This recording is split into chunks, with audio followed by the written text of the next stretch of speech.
Hi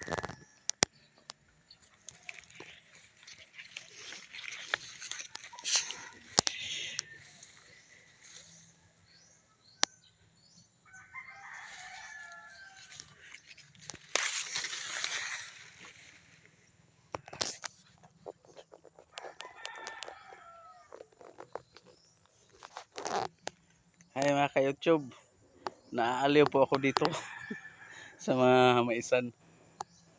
Hindi naman sa akin to, sa kaibigan ko, kaso talagang naiengganyo ako magtanim rin ng ganito. Soon as possible, tatanim po ako ng ganito mga ka-idol.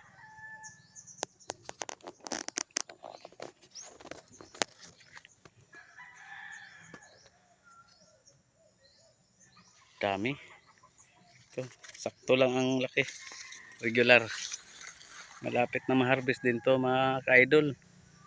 Sarap talaga magtanim. Magsipag lang. Sigurado may paabutin. Laking bagay na rin magtanim-tanim mga ka-idol.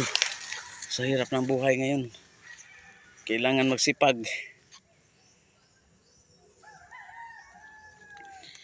para may magastos tayo. Tulad ng kaibigan ko, kumuha lang din ako ng ano dito mga ka-idol, idea kung paanong technique ginamit niya para maganda ang tubo, gumanda ang tubo ng mga pananim. I mean,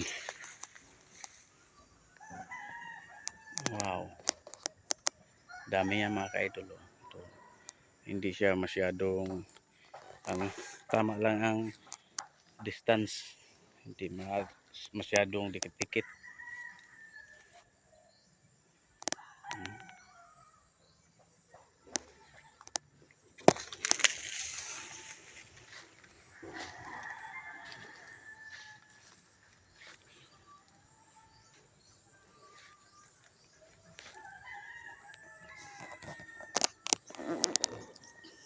Okay mga ka-idol, babay na muna. Thank you for watching.